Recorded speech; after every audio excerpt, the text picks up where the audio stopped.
ทักทายสบายดีเด้อพี่น้องอากาศหนาวหนาวพี่น้องเอ้ยลมแห้งแห้งตื่นมาแต่เช้ายังบ่ได้พักพี่น้องเอ้ยเบาเตี้ยเป็นเทคานอีสังเขามาสวนบัดนี้แป้นตาพี่น้องพวกนี้เฮือนอยู่บนขางอันสวนนี่มากเลยพี่น้องเอ้ยแม่ใหญ่ละมากไปเห็ดอันเทียงไห้เทียงนาอยู่นาไปเกาะเทียงนาเลยเขามาบัดนี้นะแป้นมีแต่สวนบัดนี้ตะกี้บ่มีตะกี้มันมีหลังเฮือนอ๋อนายผักเสียนยายบัดนี้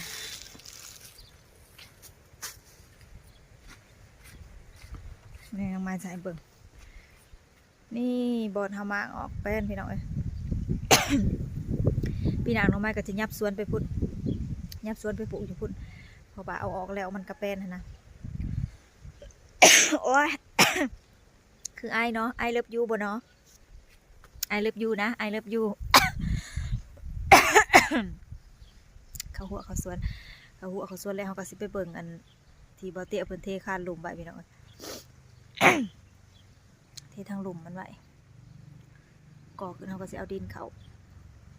ประมาณวันที่เท่าใดเขาจะเอาสิมาเฮ็ดทางในบ้านนี้พี่น้องเอ้ยจังสิเอาขี้ดินเขา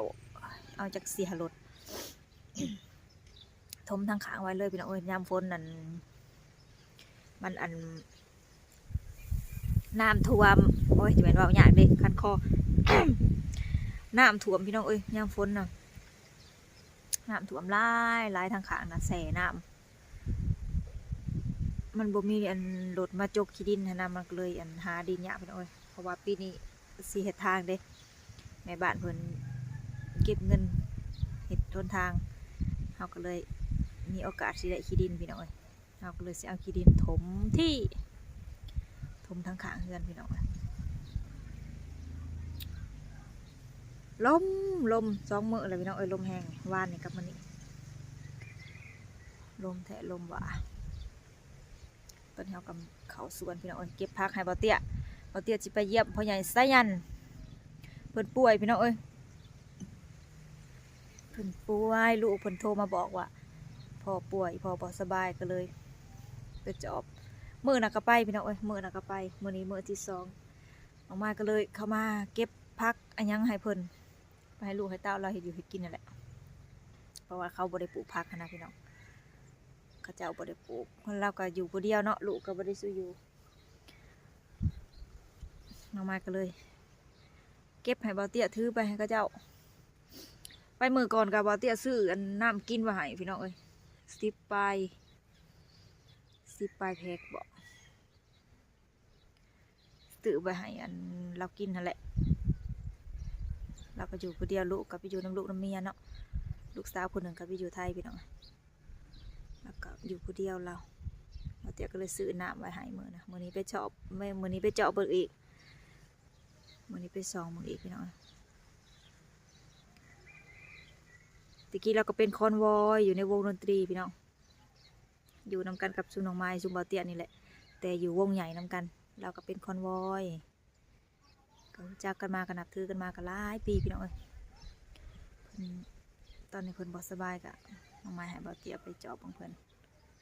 มียังเขาก็เอาไปซอยเพิ่นนะซ้ำเขามีอะไรพี่น้องซอยกันไปละเล็กละน้อยพักน้องไม้เขาออกแต่สวนแล้วเขาก็สิออกไปเบิ่งว่าเตี้ยละเทคานหน่อยพี่น้องทางข้างอีกข้างยังบ่ทันได้เฮ็ดพี่น้องถ้าฟังเบิ่งทมดินทมยังแล้วหมดแหละพักก็งาม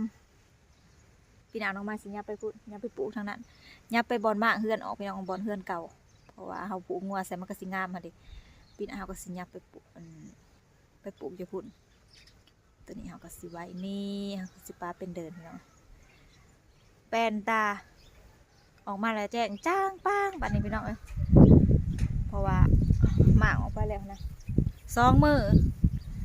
หมากมื้อหนึ่งแล้วก็ไปเห็ดมื้อหนึ่ง2 มื้อพอดีแล้วพี่น้องเอางัวจ้างเอางัว1 ตัวใหญ่เติบได้งัวกะราคาเป็น10,000พู้นแหละงัวโตใหญ่กับนี่แต่พี่แต่น้องนี่แหละพี่น้องเอาไปเอางัวให้เพิ่น พอดีเพิ่นก็สิพากันกินบุญบ้านเพราะว่าบุญบ้านสิฮอดแล้วนะวันที่14บุญบ้านน้องไม้ผู้ใดว่างก็มาเด้อว่างๆมากินข้าวปุ้นเด้อจ้าพี่น้องวันที่14สิฮอดนี่แหละพี่น้องเอ้ยพอดีเขาเจ้าก็สิพากันกินเนื้องัวพากันกินใส่บุญเลย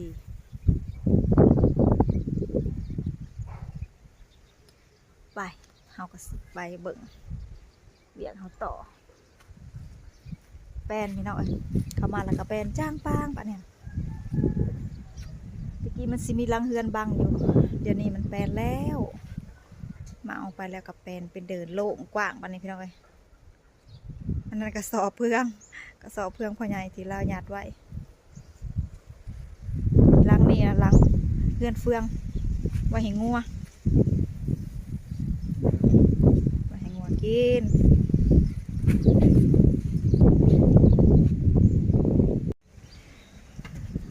พูนสร้างหรือแสงแสงเทคานบนนั่งก็น้องนุ่งมาสิบนนั่งอันนี้เป็นเทคานเทคานนะสิเฮ็ดบนนั่งคืนนี้ใช่โอ้ยถ้าก็ได้แตงหนึ่งถ้าก็ได้น้อยหนึ่งเขาก็เสร็จบอลหนังนางแล้วก็สิปินไปทงหน้าไปหน่อยสางเตี้ยสิเป็นสางหรือสิเป็นแสงแหละถาเบิ่งน้ำกันข้างเบิ่งนี่ไปหน่อยสิเกาะ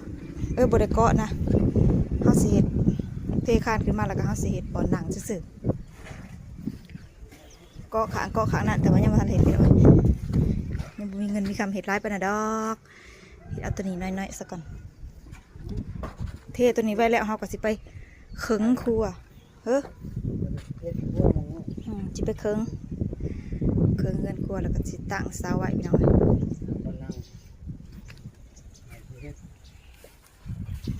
มันเจ้าบุญแหละก็ครัวนี่เนาะบุญเนี่ยดังไฟ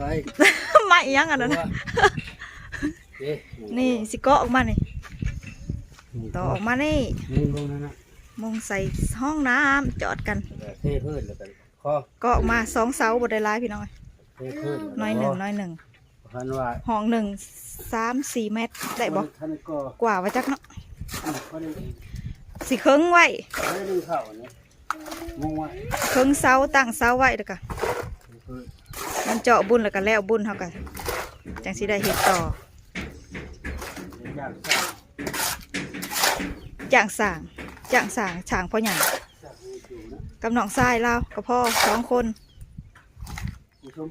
จ่างปลายเบิดหลายอันนี้แสงสมปูนอันนี้ค่ะหลับหน้าที่เป็นแสงโมเมนต์สางพี่น้องเอ้ยโอ้ยเทพื้นบนนั่งเล่นบนนั่งส้มวิวน้องลงมาข้าวห่มอยู่แต่ในแดดหน้าก็ยังใบทายังพี่น้องผมเนี่ยกับมือได้สิได้ซะได้ไล่เด้ไปยืดมานี่นะพี่น้องอดบ่ได้เลยได้เกาะหูเลยได้นี่สร้างไว้อย่าเผาเกาะหูเด้อสิแต่ว่าอดบ่ได้มันอดบ่ได้พี่น้องเอ้ยมันเป็นจังไดสังสารอยู่โอเคแล้วจ้ะพี่น้องมาหนี่ก็น้องไม้ขอจบคลิปไว้สักก่อนเด้อพี่น้องเด้อถ้าพอกันใหม่คลิปหน้าเด้อจ้ะพี่น้อง